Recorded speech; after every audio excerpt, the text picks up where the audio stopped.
Okay, so start करते हैं with vision का अक्टूबर मंथ का जो करंट अफेयर मैगजीन कर रहे हैं उससे। एंड आज हम इंटरनेशनल रिलेशन जो पार्ट है उससे स्टार्ट कर रहे हैं।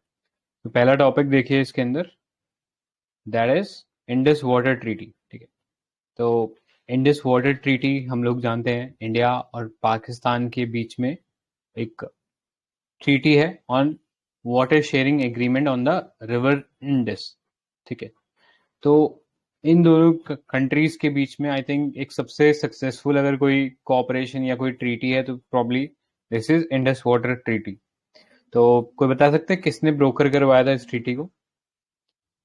एनीवन? इवन नहीं।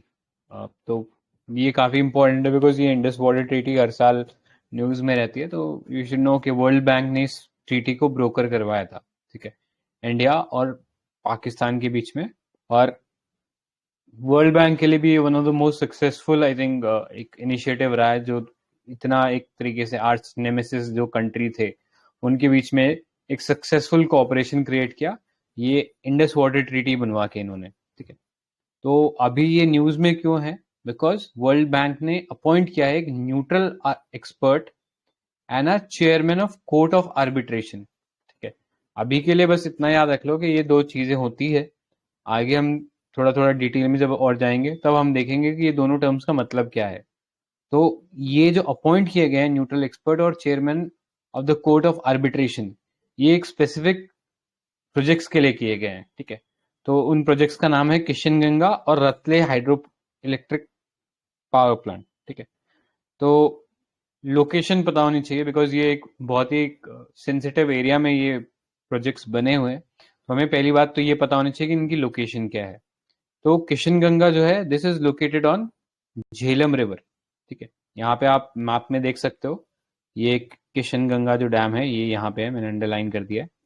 और रतले जो है ये आप देखते हो इन रावी रिवर इन जम्मू कश्मीर। ठीक है, तो दोनों ही डैम जम्मू कश्मीर रीजन के अंदर है और रिवर जो है ये दोनों डिफरेंट है। ठीक है, तो ये लोकेशन पता होनी चाहिए जिसके लिए ये न्यूट्रल एक्सपर्ट और chairman of court of arbitration जो है अपॉइंट किए गए हैं। अब ये जो इंडस वाटर ट्रीटी है इसके अंदर बेसिकली ऐसे प्रोविजन रखे गए हैं कि अगर कंट्रीज को ऐसा लगता है या इंडिया या पाकिस्तान को ऐसा लगता है कि कोई डिस्प्यूट अराइज हो रही है, तो उसको वो लोग, ये जो इंडस वाटर ट्रीटी है इसके अंदर एक कमीशन है उसको रेफर कर सकते हैं। अगर वो मामला वहां पे भी सॉर्ट आउट नहीं हो रहा तो फिर आगे वर्ल्ड बैंक जो है न्यूट्रल एक्सपर्ट और chairman of court of arbitration appoint कर सकते हैं। ठीक है, तो ये जो प्रोजेक्ट्स हैं ये प्रोजेक्ट्स एक सर्टेन टाइप ऑफ डैम, मतलब डैम के भी अलग अलग क्लासिफिकेशन होते हैं, अर्थ एम्बैंकमेंट। ठीक है, यहाँ पे हम जो डैम्स की बात करें ये run of the river hydro electric project है। अब ये run of the river hydro electric project क्या होता है, यानी ऐसा एक डैम हम लोगों ने बनाया है जिसके अंदर हम रिवर के ऊपर कोई स्टोरेज अलग से नहीं बना रहे हैं या कोई स्पेशल टाइप का स्टोरेज नहीं बना रहे हैं। जो नदी का बहता हुआ पानी है उसी को हम इस्तेमाल कर रहे हैं बिना किसी स्टोरेज बनाए हुए। यानी जो नॉर्मल कोर्स है उस रिवर का वो बिल्कुल भी चेंज नहीं हो रहा है। वो जो बहता हुआ पानी है उसका इस्तेमाल करके हम लोग एक छोटा हाइड्रो इलेक्ट्रिक प्रोजेक्ट वहां पे एस्टेब्लिश कर रहे हैं जिससे लोकल एरिया के अंदर या थोड़ा सा और भी बाहर हम इलेक्ट्रिसिटी सप्लाई कर सकें। ठीक है, इतना आइडिया होता है run of the river hydro electric project का। तो ये जो ट्रीटी है पहले इसके बारे में थोड़ा सा और देख लेते हैं।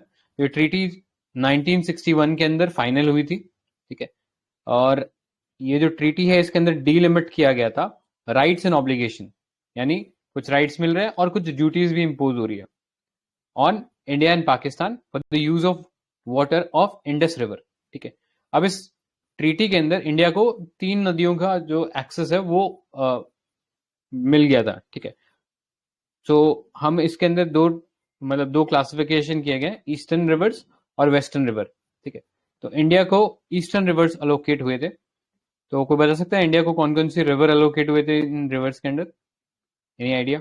बहुत इंपॉर्टेंट क्वेश्चन है। आईसीजे, इंडस, चेनाब और झेलम तो पाकिस्तान को, और जो बचे वो इंडिया को।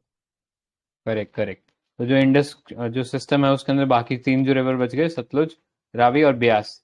ठीक है, तो ये इंडिया को एक्सेस है इनका, ठीक है। तो इंडिया इनके ऊपर डैम्स भी बना सकता है, मतलब जो भी इंडिया को सही लगता है, जितना पानी यूज करना है उतना कर सकता है। लेकिन बाकी जो वेस्टर्न रिवर है उसका एक्सेस पाकिस्तान को दिया गया। तो उसमें जैसा आईसीजे बताया, तो इंडस, झेलम और चेनाब, इसका जो ज्यादातर पानी का यूसेज जो है ये पाकिस्तान करेगा। तो याद रखना ज्यादातर की बात हो रही है, मतलब ऐसा नहीं है कि इंडिया इसमें से बिल्कुल पानी नहीं ले सकता। इंडिया पानी ले सकता है लेकिन एक बहुत लिमिटेड क्वांटिटी का वो ले सकता है। प्लस कोई ऐसा हाइड्रो पावर प्रोजेक्ट नहीं बनाना जो कि उस रिवर का कोर्स को चेंज करे। तो इसलिए इंडिया को ये परमिटेड है कि इंडिया कुछ run of the river hydro project बना ले यहाँ पर, ठीक है। तो इसी लाइन के ऊपर ये जो किशन गंगा और जो रतले हमने देखा, ये इसी लाइन पे हम लोगों ने प्रोजेक्ट देखा है, ठीक है। रतले आई थिंक मैंने शायद पहले गलत बोल दिया था, ये चेनाब रिवर के ऊपर है, ठीक है, रतले। तो ये थोड़ा दिमाग में रखना। अब पाकिस्तान का कहना ये है कि ये जो डैम बनाए हैं इंडिया ने, जिनको इंडिया कह रहा है कि run of the river dam है, ये अफेक्ट कर सकते हैं जो पानी का सप्लाई हो रहा है पाकिस्तान को, ठीक है। तो इसी को चलते डिस्प्यूट अराइज हुई, और ये डिस्प्यूट नहीं सॉल्व हुई तो फिर ये आगे वर्ल्ड बैंक ने इसके लिए आर्बिट्रेटर अपॉइंट किया, ठीक है। तो ये जो ट्रीटी है, इंडस वाटर ट्रीटी, इसके अंदर एक पूरा रेजोल्यूशन मैकेनिज्म है कि कैसे कोई डिस्प्यूट अराइज होती है तो सॉल्व किया जाएगा, ठीक है। तो यहाँ पे ये 3 स्टेप प्रोसीजर है। पहला है Indus permanent Indus commission, PIC नाम से, जिसके अंदर दोनों कंट्रीज के जो हेड्स हैं वो कमिश्नर्स को अपॉइंट करते हैं और आपस में डेटा एक्सचेंज होता है। कोई भी डिस्प्यूट होती है तो सबसे पहले वो यहाँ पे परमानेंट इंडस कमीशन के अंदर एड्रेस की जाती है। अगर ऐसा लगता है कि यहाँ पे वो डिस्प्यूट नहीं सॉल्व हो पा रही है, लंबे समय से अटकी पड़ी है, तो फिर दोनों में से कोई भी पार्टी जो है वो अप्रोच कर सकता है वर्ल्ड बैंक को कि वो एक न्यूट्रल एक्सपर्ट को अपॉइंट करे जो कि उस इश्यू को रिजोल्व करने की कोशिश करे, ठीक है। और अगर यहाँ पे भी बात नहीं बनती है तो एक कोर्ट ऑफ आर्बिट्रेशन, ठीक है, इसका भी एक चेयरमैन अपॉइंट कर सकता है। ये कोर्ट ऑफ आर्बिट्रेशन है, 7 मेंबर आर्बिट्रल ट्राइब्यूनल बनेगा जो कि इस डिस्प्यूट से डील करेगा, ठीक है। लेकिन एक इश्यू ये भी है कि इस ट्रीटी के अंदर ये क्लियर नहीं है, मतलब वर्ल्ड बैंक के पास ये पावर नहीं है कि वो कौन से ऑर्डर को प्रेफरेंस दे, ठीक है। ये भी एक इशू इस ट्रीटी के अंदर अभी है। सो ये था डिस्प्यूट रेजोल्यूशन मैकेनिज्म जो हमने डिस्कस किया। और जैसे कि आप जानते हो, जो वेस्टर्न रिवर्स हैं जो कि पाकिस्तान के कंट्रोल में है ज़्यादातर, उसी रिवर्स के ऊपर ये डिस्प्यूट चल रही है क्योंकि इंडिया उसके ऊपर कुछ प्रोजेक्ट्स बनाए हैं, ठीक है। इसके अलावा बहुत सारे और भी प्रोजेक्ट बने हैं जो हमारे लिए फैक्चुअल डिटेल जो है वो इंपॉर्टेंट हो जाती है। प्री वगैरह में ऐसा पूछ सकता है। इन जनरल हमें थोड़ा इंटरनेशनल रिलेशन की अगर हम बात करें तो वो हाइड्रो डिप्लोमेसी के रिस्पेक्ट में हम लोग पाकिस्तान के रिस्पेक्ट में ये सब चीजें पता होना चाहिए, ठीक है। तो सलल डैम है, किसी को पता है कहाँ पे है ये सलल डैम? आई थिंक दिख ही रहा होगा। तो चेनाब और चेनाब के ऊपर बना है और जम्मू कश्मीर में है। बगलिहार हाइड्रो इलेक्ट्रिक प्रोजेक्ट, ये अगेन चेनाब रिवर पे है, जम्मू कश्मीर में है। फिर है शाहपुर कांडी डैम, ठीक है, ये रावी रिवर पे है और ये पंजाब में है, ठीक है। तो लोकेशन इसकी डिफरेंट है। अगेन उज मल्टीपर्पज प्रोजेक्ट, उज जो है वो एक ट्रिब्यूटरी है रावी रिवर की, और ये अगेन पंजाब रीजन के अंदर फॉल करता है, ठीक है। ये सब कुछ इंपॉर्टेंट प्रोजेक्ट चल रहे हैं जिन पे बार बार आप देखते हो डिस्प्यूट आती रहती है। जैसे खासकर जो वेस्टर्न रिवर्स है जिसमें हमने देखा चेनाब के ऊपर हमने सलल डैम, बगलिहार डैम, ठीक है, और ये 2 डैम थे। और अभी जो हमने स्टार्टिंग में जो डैम की बात की, किशन गंगा डैम, वो भी सॉरी रतले डैम जो बात की वो भी चेनाब पे है, और किशन गंगा जो झेलम के ऊपर है, ठीक है। अब नेक्स्ट हम आते हैं तो इश्यूज क्या हैं इसके साथ। तो पहला डिससेटिस्फैक्शन है वाटर अपॉइंटमेंट के ऊपर या वाटर जो अलॉटमेंट किया गया है, बिकॉज वेस्टर्न रिवर्स का 80% एलोकेशन जो वाटर का वॉल्यूम है वो पाकिस्तान को दे दिया गया है, जो कि कहीं ना कहीं थोड़ा सा अनफेयर लगता है इंडिया के पार्ट पे, बिकॉज इंडिया का एक लार्ज पार्ट ऑफ इंडिया से होकर निकलती है, ठीक है। नेक्स्ट एम्बिगुअस है और रूम ऑफ कन्फ्लिक्ट बहुत ज्यादा देता है, ठीक है, क्योंकि बहुत सारी चीज इसमें बहुत ज्यादा टेक्निकल है और एक ऐसे रीजन से पास करता है, जम्मू एंड कश्मीर, जो कि अपने आप में एक बहुत कॉन्फ्लिक्टेड रीजन है। तो वहां पे इस ट्रीटी के अंदर बहुत सारी इश्यूज क्रिएट हो सकते हैं। Next lack of mutual trust है इंडिया और पाकिस्तान के बीच में। अभी करंटली आई थिंक जो डिप्लोमेसी है वो ऑल टाइम लो पे है, ठीक है, तो उसके चलते हमेशा एक म्यूचुअल ट्रस्ट पहले भी था, अब और ज्यादा इंक्रीज हो गया होगा। तो ये जो म्यूचुअल ट्रस्ट है, इसके चलते हम लोग देखते हैं कॉपरेशन सही से हो नहीं पाता। नेक्स्ट, सब ऑप्टिमल डेटा शेयरिंग होती है। तो ये अगेन पिछले वाले पॉइंट से ही रिलेटेड है। कंट्रीज के बीच में ट्रस्ट नहीं है तो वो प्रॉपरली डेटा कलेक्ट भी नहीं करते, प्रॉपरली शेयर भी नहीं करते। नेक्स्ट, जो गारंटर का जो रोल है, क्योंकि हमने बात किया वर्ल्ड बैंक ने ये ट्रीटी जो है ब्रोकर किया था, तो उसके पास एक बहुत लिमिटेड रोल है यहाँ पे, वो ज्यादा कुछ कर नहीं सकता। जैसे कि हमने बात किया, ये जो न्यूट्रल एक्सपर्ट अपॉइंट करते हैं और चेयरमैन ऑफ जो आर्बिट्रेशन ट्राइब्यूनल है उसके जो चेयरमैन अपॉइंट करते हैं, वो उनको दोनों को साथ में कर दिया, और कोई ऐसी पावर नहीं है वर्ल्ड बैंक के पास कि वो डिसाइड करे कि किसका ऑर्डर जो है वो प्रेसिडेंस लेगा। ठीक है। Next, lack of adequate environment safeguard. तो ये जो ट्रीटी है 1960s के अंदर बनी थी, मतलब 1960 में ये एग्रीमेंट साइन हुआ था। तब तक हमारे पास कोई भी ऐसे इन्वायरमेंटल ऑर्गेनाइजेशन तब तक डेवलप भी नहीं हुआ था। इनफैक्ट ये पूरा जो एनवायरमेंट का जो सिनेरियो चल रहा है उसका एक रिमोट इमेज भी नहीं था कि ऐसा कुछ होने वाला है फ्यूचर में। तो ये जो ट्रीटी डिजाइन की गई है, इस तरीके से डिजाइन की गई है कि इसमें कोई एनवायरमेंटल सेफगार्ड नहीं है। जो एक्यूफर्स का या अंडरग्राउंड जो वाटर का जो यूसेज है, एक्सप्लॉयटेशन है, उसको ये एड्रेस नहीं करता। तो एकदम एनवायरमेंटली अनसाउंड ट्रीटी है ये। तो इसलिए एक जरूरत है कि इस चीज को रीनेगोशिएट करने से चाहे, ताकि ये जो प्रेजेंट रियलिटी है उसको रिफ्लेक्ट करे। नेक्स्ट, अब रिफॉर्म्स क्या क्या लेने चाहिए ताकि ये और इफेक्टिव बन जाए। तो पहला, रैटिफिकेशन कर सकते हैं यूएन वाटर कन्वेंशन का। ठीक है, ये जो ट्रांस बाउंड्री जो रिवर्स होती है, इंटरनेशनल लेक्स होते हैं, उसको ये जो ट्रीटी है इंश्योर करती है कि उसका सस्टेनेबल यूज हो बाय फैसिलिटेटिंग कोऑपरेशन। ठीक है, ये साइन कर सकते हैं दोनों countries. Next, global forum of transboundary river join कर सकते हैं। तो एक बहुत ही स्ट्रक्चरली साउंड फोरम है जहाँ पे वाटर के जो कन्फ्लिक्ट है ट्रांस बाउंड्री वाटर के, वो रिजोल्व करने में हेल्प की जाती है। तो ये यहाँ पे ज्वाइन कर सकते हैं। फिर प्रमोट करें ओपन डेटा पॉलिसी, ताकि जो फ्री डेटा है वो दोनों कंट्रीज आपस में एक्सेस कर सके ऑफ दीज इंटरनेशनल रिवर्स। ठीक है। Next, optimisation of the treaty. बहुत सारे, अगर ये जो ट्रीटी है इसमें एक खास बात ये है कि इसमें यूनिलेटरल एग्जिट का कोई प्रावधान नहीं है, कि कल को पाकिस्तान को लगता है कि हमारे खिलाफ है या इंडिया को लगता है हमारे खिलाफ है, तो वो इस ट्रीटी में से बाहर नहीं निकल सकता है अकेले। ठीक है, दोनों का म्यूचुअल कंसेंट होगा तभी बाहर निकलेंगे। तो इंडिया को ये जो है ट्रीटी का इस्तेमाल करना चाहिए, इस प्रोविजन का इस्तेमाल करना चाहिए, और इंडिया के कुछ ऐसे जो वाटर के जो वाटर बेस्ड इंफ्रास्ट्रक्चर है उसको इम्प्रूव करना चाहिए। जैसे रिपेयर कर सकते हैं कैनल सिस्टम, उज का जो, या शाहपुर कांडी जो है रावी रिवर के ऊपर, इनको इम्प्रूव कर सकते हैं। नेक्स्ट, रीनेगोशिएट कर सकते हैं ट्रीटी, ताकि ये जो आगे आने वाले जो क्लाइमेट चेंजेस के जो इम्पैक्ट हो सकते हैं उन सबको वो एड्रेस करें। ठीक है। सो this was all about the Indus water treaty.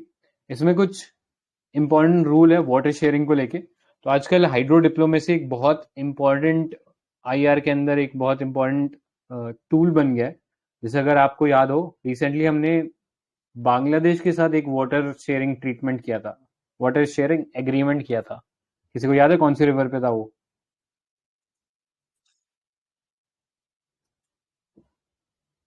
तो याद रखना, इंपॉर्टेंट है। अभी कुछ समय पहले ही हुआ था, कुशियारा रिवर। ठीक है, ऑलमोस्ट 26 ईयर्स के बाद, मतलब इससे पहले I think Ganga water treaty थी।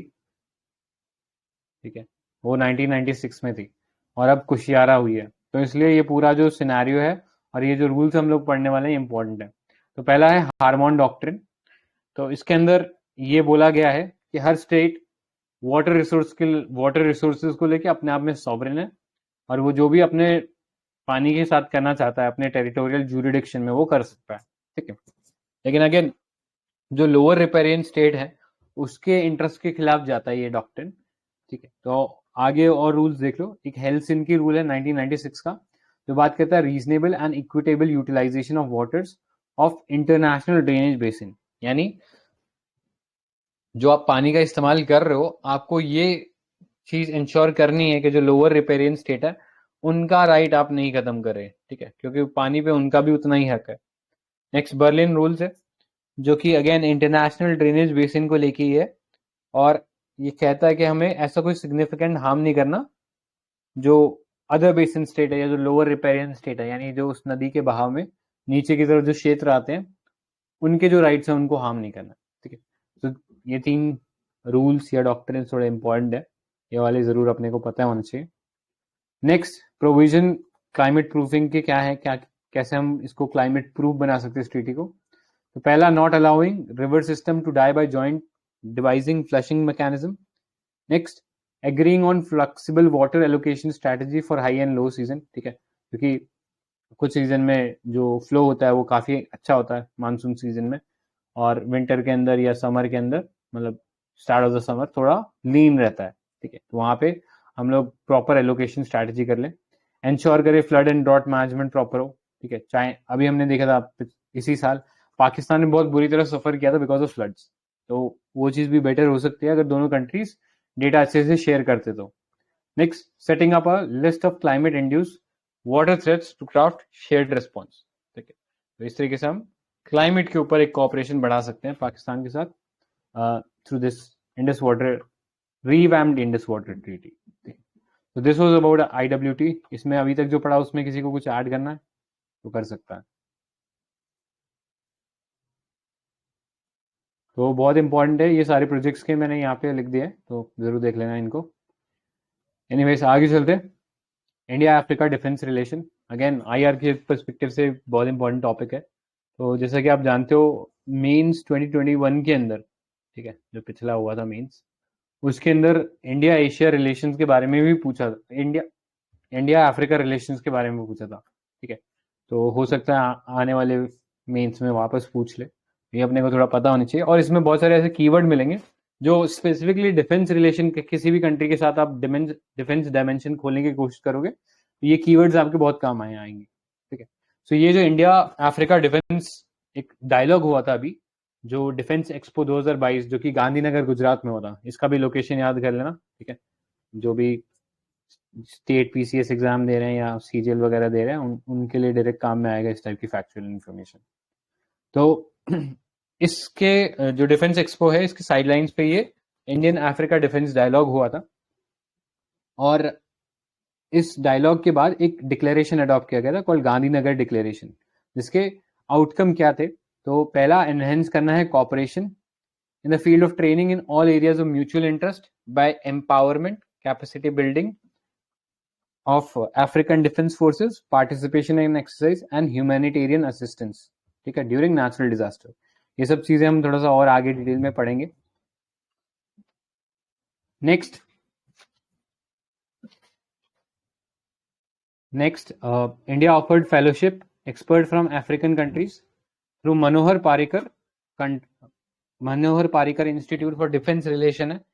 इसके थ्रू हम लोग अफ्रीकन जो कंट्रीज के कुछ नेशनल है उनको फेलोशिप प्रोवाइड करेंगे हमारे इस मनोहर पारिकर इंस्टीट्यूट के अंदर। ठीक है, सो ये देख लो इंपॉर्टेंट क्यों है हमारा अफ्रीका के साथ डिफेंस रिलेशन। ठीक है, सो पहला तो अफ्रीका जो है हमारा, जो इंडियन ओशन का जो एक सिक्योरिटी का पूरा फ्रेमवर्क है, उसमें अफ्रीका का बहुत इंपॉर्टेंट रोल है, बिकॉज ये इस रीजन के अंदर हम बहुत सारे important sea lines of communication या चोक पॉइंट्स देखते हैं। चोक पॉइंट मतलब ऐसा एक रीजन जहां पे आप अगर सिक्योरिटी या ब्लॉकेड कर दो तो आप एक सिग्निफिकेंट अमाउंट ऑफ ट्रेड को रिस्ट्रिक्ट कर सकते हो। ठीक है, या किसी कंट्री को के उसको थोड़ा हार्म पहुंचा सकते हैं अगर हम यहाँ पे ब्लॉकेड कर देते। और ज्यादातर हमारे ये जो स्ट्रैटेजी है ये पूरा का पूरा चाइना की तरफ ही इंक्लाइंड है। ठीक है, यहाँ पे आप देख रहे हो मेडागास्कर मोजाम्बिक के बीच में मोजाम्बिक चैनल। ठीक है, एक इंपॉर्टेंट स्टेट है बाब एल मंदाब, किसको कनेक्ट करता है, रेड सी और गल्फ ऑफ एडन को। ठीक है, फिर ये तो वैसे एशिया के अंदर आ गया, बट एनीवेज ये भी बताना चाहिए, स्टेट ऑफ हरमुज, पर्शियन गल्फ और गल्फ ऑफ ओमान को ये कनेक्ट करता है। ठीक है, सो इंडियन ओशन के पर्सपेक्टिव से काफी इंपॉर्टेंट है। यहाँ पे बहुत सारे ऐसे स्ट्रैटेजिक पोर्ट्स हैं, जैसे जैसे आपको पता ही होगा चाइना ने बहुत सारे स्ट्रैटेजिक पोर्ट्स ऑक्यूपाई कर लिए हैं। अब इंडिया भी उसी लाइन में, जैसे एक पोर्ट है हमारे पास दुक्म करके। ठीक है, तो कोई बता सकता है दुक्म पोर्ट कहाँ पे? प्लेसेस इन न्यूज में कई बार सुना होगा, DUQM। ठीक है, तो याद रखना दुक्म पोर्ट जो है ओमान के अंदर है। नेक्स्ट, इंपॉर्टेंस की बात कर लेते हैं। इंडिया अफ्रीका डिफेंस रिलेशन, तो पहला जियो पॉलिटिकल है। तो जैसा आपने देखा इंडियन ओशन के अंदर है, और अफ्रीका के अंदर जो इंडिया का प्रेजेंस है उसको भी मेंटेन हमें करना है, बिकॉज चाइना बहुत तेजी से अफ्रीका के अंदर अपना इन्फ्लुएंस बढ़ा रहा है। तो इंडिया को उसको काउंटर करना पड़ेगा, ठीक है। तो इस सेंस में ये जियो पॉलिटिकल है। एक कंस्ट्रक्टिव डिफेंस और सिक्योरिटी एंगेजमेंट रहेगा, तो उससे एक एक्सेलेंट अपॉर्चुनिटी बनेगी, जिससे इंडिया का जो इन्फ्लुएंस है इस रीजन में और बढ़ सके। नेक्स्ट, सिक्योर करे अफ्रीकन स्टेट इंटरेस्ट को, ठीक है। तो अगेन जो पावर स्ट्रगल चल रहा है, चाहे फिर वो वेस्ट हो या फिर चाइना या रशिया हो, इन सब का जो पावर स्ट्रगल चल रहा है उसमें इंडिया का अगर प्रेजेंस रहता है तो जरूरत पड़ने पे इंडिया अपने उस इन्फ्लुएंस को कंस्ट्रक्टिवली या अपने फेवर में यूज कर सकता है। नेक्स्ट, मैरीटाइम सिक्योरिटी का एक मेजर इशू रहता है। तो ये वाला जो रीजन है अफ्रीका वाला, this is also prone to sea piracy, ठीक है। कि बहुत लार्ज स्केल पे यहाँ पे पायरेट्स जो हैं वो ऑपरेशंस करते हैं, हॉस्टेज बना लेते हैं जो नेवल शिप्स होते हैं उनको, ठीक है। तो उसके चलते यहाँ पे जो ट्रेड करना जो है वो भी काफी ज्यादा रिस्की है प्लस कॉस्टली है, बिकॉज रिस्क है तो प्रीमियम बढ़ जाता है इंश्योरेंस वगैरह का, तो उसके चलते कॉस्टली हो जाता है, ठीक है। तो जो फ्यूल इंडिया की तरफ आता है या फिर कोई भी सप्लाई इंडिया की तरफ आता है तो वो थोड़ा सा कॉस्टली होकर आता है because of these pirate activities, ठीक है। तो इसी को टैकल करने के लिए इंडिया ने बहुत सारे इनिशिएटिव बनाए, जैसे इंडियन ओशन नेवल सिंपोजियम करके है, ठीक है। तो यहाँ पे भी हम लोग ये पायरेसी एक्टिविटीज को डील करने के रिस्पेक्ट में बहुत सारे मेजर्स डिस्कस करते हैं।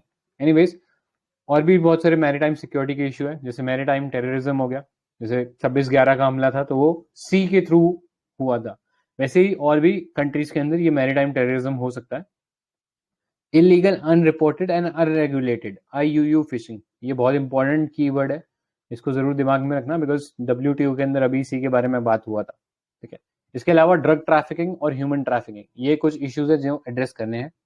Next, securing sea line of communication, ये हम लोगों ने डिस्कस कर ही लिया। इंपॉर्टेंट चोक पॉइंट्स यहाँ पे हैं, Bab el Mandeb, Gulf of Aden, Strait of Hormuz, Mozambique Channel. Next, fighting terrorism, again maritime security में ये वाला पार्ट भी कवर हो गया। फिर चाइनीज इन्फ्लुएंस, जो हम लोगों ने डिस्कस किया कि बहुत सारे स्ट्रैटेजिक पोर्ट्स ऑक्यूपाई करें।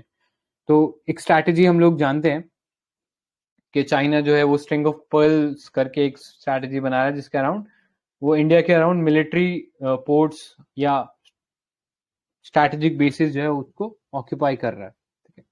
नेक्स्ट, इंडिया और अफ्रीका का जो रिलेशन है, इसके थ्रू हमारा जो डिफेंस एक्सपोर्ट है उसको हम बूस्ट कर सकते हैं। इनफैक्ट ये फिगर आप कोट कर सकते हो कि पिछले 5 सालों के अंदर इंडिया और अफ्रीका का जो डिफेंस पार्टनरशिप है ये 334% से बढ़ गया, ठीक है। और अभी बहुत पोटेंशियल है, बिकॉज ये एरिया जो है पूरा अफ्रीका जो है ओवरऑल अगर हम करें तो सिक्योरिटी वाइज बहुत सफर कर रहा है, तो यहाँ पे डिफेंस इक्विपमेंट की बहुत डिमांड रहने वाली है, तो इंडिया यहाँ पे एक्सपोर्ट बढ़ा सकता है, ठीक है। तो इंडिया की एक ल्यूक्रेटिव अपॉर्चुनिटी हो सकती है डिफेंस का भी। नेक्स्ट, सपोर्ट करे पीस कीपिंग मिशन, आगे आर्टिकल भी है पीस कीपिंग मिशन पे। तो जैसे कि आप जानते हो इंडिया एक one of the major contributor है पीस कीपिंग मिशन के अंदर, और सबसे ज्यादा इंडिया के प्रॉब्लम मिशन जो है वो अफ्रीकन रीजन में ही पड़ते हैं, तो यहाँ पे हमारे जो पीस कीपिंग मिशन हमने भेजे हुए हैं उनको हम लोग और अच्छे से सपोर्ट कर पाएंगे, ठीक है। So these was some of the pillars या important aspects India Africa defence relation के। अब आते चैलेंजेस क्या हैं, ठीक है, बहुत इंपॉर्टेंट पार्ट है। तो सबसे पहले राइजिंग चाइना's प्रेजेंस, मतलब चाइना का जो बेल्ट एंड रोड इनिशिएटिव हो गया या फिर जो चेक बुक डिप्लोमेसी जो प्ले कर रहा है, उसके चलते उसने बहुत सारे एरिया में अपना इन्फ्लुएंस बहुत तेजी से बढ़ा लिया, ठीक है। फिर इसको आप मल्टी लेयर प्रेजेंस देख सकते हो, डिफेंस में हो गया, इकोनॉमिक हो गया, पॉलिटिकल हो गया, ठीक है, या मिलिट्री के जो बेसिस हैं वो सब हो गए, तो उस तरह से चाइना का प्रेजेंस इंडिया से कई गुना ज्यादा है यहाँ पे। नेक्स्ट, लो कैपिटल एलोकेशन है, बिकॉज इंडिया की नेवी ऑपरेशन कंडक्ट कर रही है, ठीक है, टेक्नोलॉजी भी उसके पास पहले से बहुत बेहतर है, लेकिन स्टिल जो बजट चाहिए टू कम्पीट विद चाइना वो बहुत कम है, ठीक है। इनफैक्ट जैसा कि आप जानते हो अभी हमने एक रिसेंट में इंडिया का जो सेकंड एयरक्राफ्ट कैरियर है उसको लॉन्च किया था, INS विक्रमादित्य, बट नेवी कह रही है एटलीस्ट एक और होना चाहिए स्टैंड बाय पे, ताकि एटलीस्ट एक खराब हो तो हमारे पास हर टाइम दो तो रहें। ठीक है, तो वो आप समझ सकते हो कि कितना कैपिटल कंस्ट्रेंट है। नेक्स्ट, इंटरस्टेट और इंट्रास्टेट कंफ्लिक्ट है अफ्रीका के अंदर, जिसके चलते पॉलिटिकल स्टेबिलिटी नहीं बनती, और इसके वजह से कोई इंपॉर्टेंट स्टेक होल्डर जिसके साथ इंडिया एंगेज कर सके, ऐसे ढूंढना थोड़ा मुश्किल होता है। नेक्स्ट, गैप है प्रॉमिस और डिलीवरी में। इनफैक्ट इंटरनेशनल रिलेशन में ये चीज एक कोट इस्तेमाल किया जाता है कई बार कि India promises but China delivers. ठीक है, कि इंडिया के जो इतने भी जो प्रोमिसेस रहते हैं वो सिर्फ MOU तक रहते हैं, मेमोरेंडम ऑफ अंडरस्टैंडिंग हो जाता है, लेकिन ग्राउंड पे उस पर वर्क करने में इंडिया को बहुत टाइम लगता है, तब तक चाइना करके डिलीवर कर चुका होता है। ठीक है, तो उस जो एक डेफिसिट है, ट्रस्ट डेफिसिट कह सकते हैं, कि इंडिया कर नहीं पाता या अपनी स्ट्रेंथ पे प्ले नहीं कर पा रहा, उस चीज को एड्रेस करने की जरूरत है। नेक्स्ट, मैरीटाइम क्राइम थ्रेट है, अगेन वो सी पायरेसी वाला इश्यू है। फिर identifying areas of mutual benefit. ठीक है, ये जो न्यू और इमर्जिंग थ्रेट्स बन रहे हैं, इसकी वजह से जो म्यूचुअल प्रायोरिटीज है उस चीज को आइडेंटिफाई कर पाना इंडिया और अफ्रीकन कंट्रीज के लिए थोड़ा मुश्किल है। फिर इंडिया के पार्ट पे एक मेजर गलती ये होती है कि एक सिंक्रोनाइजेशन की कमी है मिनिस्ट्री ऑफ डिफेंस और मिनिस्ट्री ऑफ एक्सटर्नल अफेयर्स के अंदर। ठीक है, जिसकी वजह से जो प्रॉपर रिसोर्स पूल है वो हम लोग एलोकेट नहीं कर पा रहे हैं, और इनफैक्ट जो डिफेंस टाइज हैं वो बहुत ही बैक सीट पे है। अगर हम बोले कि इंडिया और अफ्रीका रिलेशन की हम बात करते हैं तो डिफेंस टाइज उसमें सबसे लास्ट पे आते हैं, तो जरूरत है कि इसको थोड़ा और प्रायोरिटाइज करने की। फिर growing influence of violent non state actors, तो इसमें वही टेररिस्ट वगैरह आ गए। अब वे फॉरवर्ड हम क्या कर सकते हैं बेटर, तो पहला एक सबसे मेजर वे, अच्छा वे फॉरवर्ड है, ये कुछ भी इंडिया अफ्रीका के बारे में आया तो आप ये लिख सकते हो कि पैन अफ्रीका अप्रोच बनाने की जरूरत है। अभी इंडिया का जो रिस्पॉन्स है या जो रिलेशन है अफ्रीका के साथ, वो बहुत ही कुछ लिमिटेड कंट्रीज के साथ एंगेजमेंट है, जो ज्यादा या तो इंडिया के इम्पोर्टेंट है या फिर जिसका कोई स्ट्रैटेजिक इंपॉर्टेंस है। तो अभी तक इंडिया सिर्फ उतनी ही कंट्री से एंगेज है, पूरे अफ्रीकन कॉन्टिनेंट पे इंडिया का प्रेजेंस उतना नहीं है जिस स्केल पे चाइना का है। तो हमें एक पैन अफ्रीका अप्रोच बनाने की जरूरत है पहले तो। नेक्स्ट, बायलेटरल एंगेजमेंट बढ़ाओ सभी कंट्रीज के साथ। ठीक है, तो सभी कंट्रीज के साथ बायलेटरल एंगेजमेंट होगा। मल्टी लेयर एंगेजमेंट कहने का मतलब इकोनॉमिक हो गया, पॉलिटिकल हो गया, डिफेंस हो गया, तब जाके हम अपने जो रिलेशन है उसको स्ट्रेंथन कर पाएंगे। Next, prioritise security cooperation with Africa, जो कि अभी प्राइमरी ड्राइवर नहीं माना जा रहा है पार्टनरशिप का, एक बहुत ही अनएक्सप्लॉइटेड एरिया है, उस चीज को और एक्सप्लॉइट करने की जरूरत है। इंडिया का डिफेंस एक्सपोर्ट यहाँ पे हम अच्छे से बढ़ा सकते हैं, क्योंकि इंडिया के जो डिफेंस एक्सपोर्ट है वो चीपर है compare to other countries. Next, timely delivery of projects and requirement, again एक बहुत इंपॉर्टेंट पॉइंट है जिसको एड्रेस करने की जरूरत है। Lastly, explore new areas of corporation. ठीक है, और जैसे साइबर सिक्योरिटी हो गया, कैपेसिटी बिल्डिंग हो गया of defence forces, training, maritime security, counter terrorism operation, इसमें आप humanitarian assistance and disaster relief measures भी इंक्लूड कर सकते हो। ठीक है, जैसे अभी recently if you remember Mozambique के अंदर साइक्लोन आया था, तब इंडिया ने HADR ऑपरेशन यहाँ पे कंडक्ट किए थे। ठीक है, नेक्स्ट, इंडिया इंक्रीज कर सकते हैं visibility of Indian defence firm in African market. ठीक है, तो आपको पता ही होगा बहुत सारे इनिशिएटिव एक्सपो टाइप के होते रहते हैं, तो वहाँ पे इंडिया की डिफेंस फर्म अगर जाएंगी, पार्टिसिपेट करेंगी, अपने आप को एक मेजर प्लेयर दिखाएंगी, तो ऑटोमेटिकली जो डिफेंस पार्टनरशिप है वो और इंक्रीज होगा। सो this was all about India Africa relation. इसमें किसी को कुछ ऐड करना है अभी तक जो पढ़ा?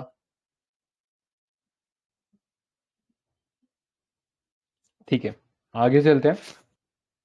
UN पीस कीपिंग मिशन, तो जैसा कि आप जानते हो एक वर्ड इस्तेमाल होता है ब्लू हेलमेट करके। ठीक है, तो इनको ब्लू हेलमेट भी कहते हैं बिकॉज इनका जो हेलमेट का कलर होता है UN पीस कीपिंग फोर्सेस का वो ब्लू होता है। तो अभी इंडिया ने प्रेजेंट किया है एक reform to address security and operational challenges face by UN peacekeeping mission around the world. जैसा कि आप जानते भी होंगे, कॉन्गो के अंदर अभी एक रिसेंट कन्फ्लिक्ट हुआ था कुछ महीनों पहले, जहाँ पे दो इंडियन सोल्जर्स मारे गए थे। ठीक है, प्रॉब्ली उसी के रिस्पॉन्स में शायद ये रिफॉर्म एड्रेस किया, या इन जनरल भी रिफॉर्म की तो जरूरत है ही, यूएन पीस कीपिंग फोर्सेस को प्रोटेक्ट करने के लिए, ठीक है।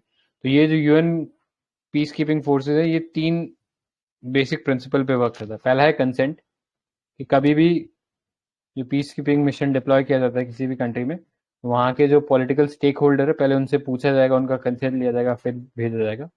नेक्स्ट, इम्पार्शियल, यानी जब पीस कीपिंग फोर्सेज आएंगे तो किसी भी पार्टी के साथ अलाइन नहीं करेंगे। कहने का मतलब, जो वहाँ पे किसी पॉलिटिकल पार्टी है उसको फेवर नहीं करेंगे, न्यूट्रल रहेंगे और इम्पार्शियल तरीके से अपना काम करेंगे।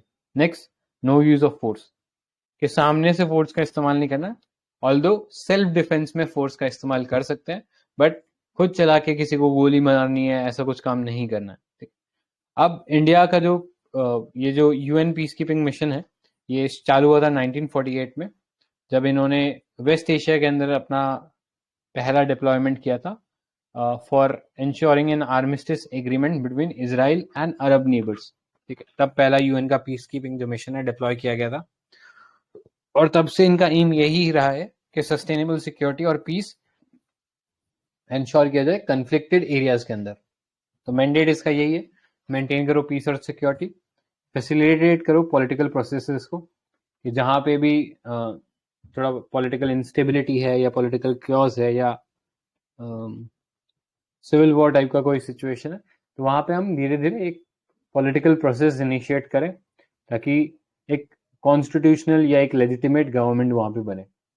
अब ये जो डिसीजन है यूएन पीस कीपिंग मिशन को भेजने के, तो ये करता कौन है? तो UNSC, United nation security council, इनको बनाता है, और यूएन के जो मेंबर स्टेट है वो यहाँ पे मिलिट्री और पुलिस पर्सनल सेंड करते हैं, ठीक है। और इसमें जो पैसा है वो यूएन की तरफ से दिया जाता है, यूएन फंड से। तो इसीलिए आप देखोगे जितने भी डेवलप कंट्रीज है वो यूएन के अंदर अपनी फोर्सेस को नहीं भेजते हैं।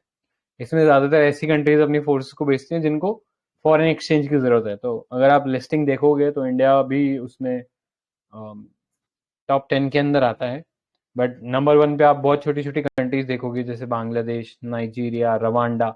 इन कंट्रीज का कंट्रीब्यूशन सबसे ज्यादा रहता है एक पर्टिकुलर ईयर में, ठीक है, क्योंकि अच्छा खासा फॉरेन एक्सचेंज अर्न हो जाता है उनको। नेक्स्ट, इसके अलावा कुछ इंटरेस्टेड स्टेट जो हैं वो भी अपनी फोर्सेस सेंड कर सकते हैं अलग से टू सपोर्ट यूएन कमांड, ठीक है, लेकिन वो यूएन पीस कीपिंग फोर्स के अंडर नहीं होते। सो अब रिलेवेंस क्या है इन मिशन की? तो एक तो एब्सेंस ऑफ ऑल्टरनेटिव है, क्योंकि यूएन पीस कीपिंग फोर्स के अलावा हमारे पास वर्ल्ड में कोई और ऑल्टरनेटिव फोर्स नहीं है, और ऑल्टरनेटिव कोई ऐसी पावर नहीं है जो कि इंश्योर कर सके कि कोई भी जो कन्फ्लिक्टेड रीजन है वहां पे पीस प्रोसेस इनिशिएट किया जा सके। Next, higher cost benefit ratio है। तो अगर वर्ल्ड की जो मिलिट्री स्पेंडिंग अगर हम जीडीपी के टर्म्स में देखें, तो उसके मुकाबले हम लोग यूएन पीस कीपिंग फोर्स पे 1% भी नहीं खर्चा कर रहे हैं। इनफैक्ट आधा % से भी कम है टोटल वर्ल्ड मिलिट्री एक्सपेंडिचर का। और उसका जो बेनिफिट है कि कहीं पे स्टेबिलिटी आ गई, वहां पे पॉलिटिकल गवर्नमेंट फॉर्म हो गई, तो वो एक बहुत ज्यादा है, ठीक है। तो इसलिए हायर कॉस्ट बेनिफिट रेशियो। फिर राइज इन थ्रेट, ठीक है, अक्रॉस द वर्ल्ड हम लोग देख रहे हैं कि बहुत सारे इश्यूज क्रिएट हो रहे हैं जिनकी वजह से पॉलिटिकल इंस्टेबिलिटी क्रिएट हो जा रही है, तो वहां पे ये यूएन पीस कीपिंग फोर्स है ऑल द मोर इम्पोर्टेंट हो जाती है। सो रिस्पॉन्सिबिलिटीज हम लोगों ने डिस्कस कर ही लिए, इसको हम और एक्सटर्नली डिस्कस करेंगे। एक इसमें रिलेटेड पीस ऑफ इंफॉर्मेशन थोड़ा देख लो, एक्शन फॉर पीस। ये 2018 में डिक्लेयर किया गया था। It's a mutually agreed principles and commitment to create peacekeeping operation fit for future, ठीक है। तो एक एग्रीड प्रिंसिपल्स है जिसके अंदर हम लोग पीस कीपिंग फोर्सेस हैं उनको फ्यूचर रेडी कर रहे हैं, ठीक है। क्योंकि हमने देखा है कि सिर्फ डिफेंस का मैंडेट होता है, इसके चलते कई बार इनको सफर करना पड़ता है, क्योंकि इनके पास प्रिएम्प्टिव स्ट्राइक करने का कोई प्रोविजन नहीं होता, ठीक है। ये हमेशा रिएक्टिव स्ट्राइक करते हैं कि इनके ऊपर स्ट्राइक हुई तो फिर ये वापस कर रहे हैं, और वो भी केवल डिफेंस में, ठीक है। तो इसलिए एक फ्यूचर रेडी फोर्स बनाने का थोड़ा जरूरत है जो अपने आप को अच्छे से डिफेंड कर सके। यहाँ पे 8 प्रायोरिटी कमिटमेंट एरियाज दिए गए, वो देख लेते हैं। Collective coherence between behind a political strategy, strategic and operational integration, capability and mindset, accountability to peacekeepers, accountability of peacekeepers, strategic communication and cooperation with our host country, ठीक है। तो ये सारे प्रिंसिपल्स है, इतना डिटेल में अगर नहीं समझ में आया तो कोई ज़रूरत भी नहीं है इतना, बट ये कुछ कीवर्ड जो है हम लोग यूज कर सकते हैं हमारे मेंस के अंदर। यूएनपीकेएफ का भी एक इम्पॉर्टेंट पार्ट रहता है सिलेबस के अंदर, तो उसके पर्सपेक्टिव से ये कीवर्ड्स काम आ सकते हैं। अब इंडिया की बात करें तो पीस कीपिंग मिशन में करंटली इंडिया जो है सेकेंड हाईएस्ट ट्रूप कंट्रीब्यूटर है। ठीक है, इंडिया का जो पहला मिशन था यूएन पीस कीपिंग में वो शुरू हुआ था इन 1950s, जब कोरिया के अंदर जो आर्मिस्टिस जो है उसको लागू करवाने के लिए इंडिया ने अपनी बटालियन जो है या जो फोर्सेस है वो भेजा था एज पार्ट ऑफ यूएनपीकेएफ। ठीक है, इसके बाद से इंडिया कई जगह सर्व कर चुका है, तो उतना इम्पोर्टेंट नहीं है। और एक बहुत ही इम्पोर्टेंट डिटेल है, इंडिया ने एक लैंडमार्क फीट कह सकते हैं कि इंडिया ने एक ऑल वुमेन कॉन्टिजेंट डिप्लॉय किया था लाइबेरिया में। ठीक है, तो ये वाला याद रखना कि इंडिया इस पहला कंट्री बन गया था जिसने ऑल वुमेन कॉन्टिजेंट भेजा था यूएन पीस कीपिंग फोर्सेस के अंडर। ठीक है, first India also was the first country to contribute to the trust fund on sexual exploitation and abuse set up in 2016। तो ये इंडिया के कुछ क्रेडेंशियल कह सकते हो सिक्योरिटी के पर्सपेक्टिव से। नेक्स्ट, अभी तक 2.5 लाख से ज़्यादा पर्सनल जो है वो इंडिया ने भेज चुका है, कंट्रीब्यूट कर चुका है, जो कि अच्छी बात है। और टाइम एंड अगेन इंडिया ने ये चीज़ के लिए रिफॉर्म्स को पुश करने की कोशिश की है कि यूएनएससी के थ्रू हम लोग कुछ रिफॉर्म ले आए, या एटलीस्ट इंडिया जब इतना मेजर कंट्रीब्यूटर है तो इंडिया को कुछ राइट्स मिलने चाहिए on the lines of P5 countries. ठीक है, क्योंकि P5 कंट्रीज फोर्सेस भेजती नहीं है और फिर भी डिसीजन लेती है। ठीक है, तो एटलीस्ट जो कंट्री भेज रही है उसको भी तो कुछ डिसीजन में आप कुछ पार्ट प्ले करने दो। ठीक है, तो ये रिफॉर्म्स के लिए इंडिया पुश करता रहा है। अब आते हैं चैलेंजेस जो यूएन पीस कीपिंग मिशन के अंदर फेस करना पड़ता है। पहला ऑर्गेनाइजेशन चैलेंज है, नॉन इंक्लूसिव है। तो ट्रूप और जो पुलिस जो कंट्रीब्यूट कर रही है डेवलपिंग कंट्रीज, लेकिन उनका डिसीजन मेकिंग में रोल नहीं है। यही सबसे मेन स्टिकिंग पॉइंट है इंडिया और यूएनएससी के बीच में। ठीक है, इंडिया चाहता है कि जब हम इतना ट्रूप्स कंट्रीब्यूट कर रहे हैं तो हमारा भी एक डिसीजन मेकिंग के अंदर रोल होना चाहिए। नेक्स्ट, फाइनेंसिंग का एक रोल है। तो यूएन पीस कीपिंग के जो मिशन है वो कैश फ्लो या फाइनेंशियल स्ट्रेन के से सफर करते हैं, जिसकी वजह से जो कंट्रीब्यूशन है या जो इनका जो रोल है वो कहीं ना कहीं हिंडर होता है। नेक्स्ट, इनएडिक्वेट पावर है यूएन सेक्रेटेरिएट के पास, because UN secretariat can not take decision against peacekeeper for not protecting civilian. ठीक है, इनफैक्ट कई बार हमें वॉर क्राइम्स के भी सुनने को मिलता है। इफ यू रिमेम्बर, ऑस्ट्रेलिया के कुछ फोर्सेस के साथ ऐसा सुनने में आया था कि वो अफगानिस्तान के अंदर वॉर क्राइम्स कमिट कर रहे थे।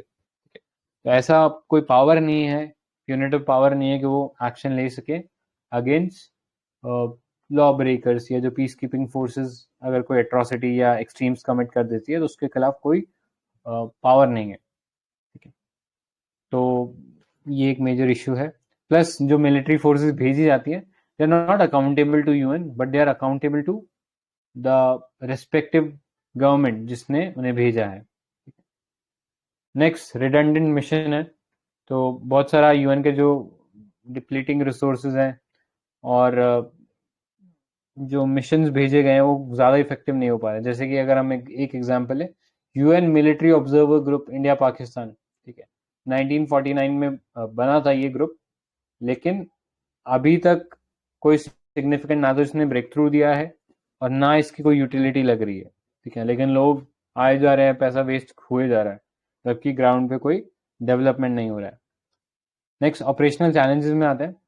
तो इंटरनेशनल सपोर्ट जो है इनके लिए थोड़ा कम होता हुआ दिख रहा है। जैसे कि आप देख सकते हो सोमालिया रवांडा के अंदर जो मिशन थे दे फेल्ड वेरी मिजरेबली। ठीक है, बिकॉज पीपल का थोड़ा कहीं ना कहीं ट्रस्ट जो है इनके ऊपर कम हो गया।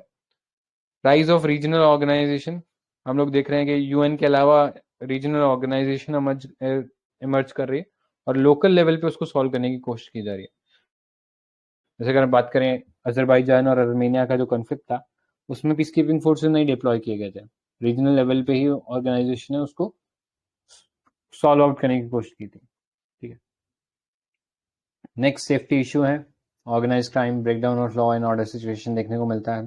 Attacks by extremist on the peacekeeping forces, वो एक मेजर इशू रहता है। अब इंडिया ने रिफॉर्म्स क्या प्रपोज किए गए? पहला तो डिसीजन मेकिंग, जो कंट्री कंट्रीब्यूट कर रहा है फोर्सेस को उसको डिसीजन मेकिंग राइट मिलना चाहिए, एटलीस्ट पूरा नहीं तो कुछ पार्ट तो मिलना ही चाहिए। Next, clear and realistic mandate होने चाहिए, जिसके चलते हम देखें कि फोर्सेस के पास ज़्यादा डिस्क्रिप्शन नहीं रहना चाहिए, उनको एक स्ट्रिक्ट कोड या एक मैंडेट जो है वो फॉलो करना है और उसको एग्जीक्यूट करके वापस आना है, इतना ही होना चाहिए। प्रूडेंट डिप्लॉयमेंट होना चाहिए, मतलब देश should not be based on political consideration, वो एक इम्पार्शियल तरीके से इनका डिप्लॉयमेंट होना चाहिए। फिर असेसिंग होना चाहिए मिशन का, मतलब कि मिशन किस तरह से कंडक्ट किया गया, क्या उसमें डैमेज हुआ, कितना कोलेटरल डैमेज था, क्या कोई वार क्राइम ऐसा कुछ हरकत तो नहीं हुई, इन सब चीज़ों को भी असेस करना ज़रूरी है। फिर रीजनल अप्रोच ले सकते हैं कि रीजनल जो एक्टर्स हैं उनको इन्वॉल्व करें, स्टेट एक्टर्स, और उनके थ्रू ये जो भी ऐसी इंस्टेबिलिटी क्रिएट हो रही है उसको अच्छे से रिजोल्व कर सके। नेक्स्ट, एक एग्जिट स्ट्रैटेजी बनाए कि कब जो है फोर्सेस बाहर आ जानी चाहिए, ठीक है, वो होनी चाहिए। कॉपरेशन विद होस्ट होना चाहिए, जिस कंट्री के अंदर भेजा जा रहा है उस कंट्री के जो पॉलिटिकल स्टेक होल्डर हैं उनसे कॉन्टिन्यूस कॉपरेशन होना चाहिए। Next, safety of peace keeper, security of civilians and lastly technology. ये सब कुछ चीज़ें हैं जिनको हम इनकॉपरेट कर सकते हैं और इंश्योर कर सकते हैं जो पीस कीपिंग फोर्सेज है वो प्रोटेक्टेड रहे, ठीक है। सो लास्ट कंक्लूजन अच्छा है इसका, इंटरनेशनल पीस कीपिंग में भी regarded as one of many global public good, ठीक है, अगेन एक इंपॉर्टेंट कीवर्ड है पब्लिक गुड, ठीक है, ग्लोबल पब्लिक गुड है तो इसको एड्रेस करने की ज़रूरत है, और साथ ही साथ इनकी जो सिक्योरिटी है और इनकी जो ऑपरेशनल कैपेबिलिटी है उसको भी एनहांस करने की ज़रूरत है।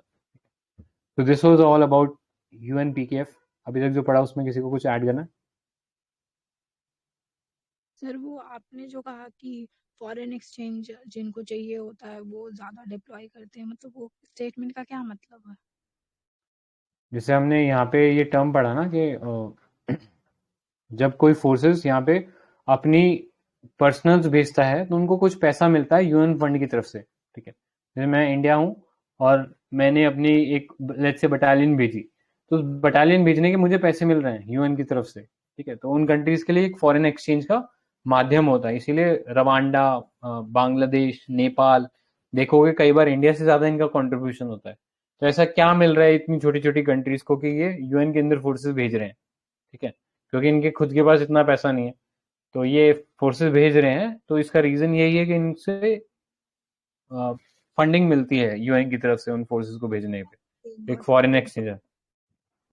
तो next article is about financial action task force, FATF. तो अभी न्यूज में इसलिए है बिकॉज पाकिस्तान को इन लोगों ने अपना जो ग्रे लिस्ट था उसमें से बाहर कर दिया है, ठीक है।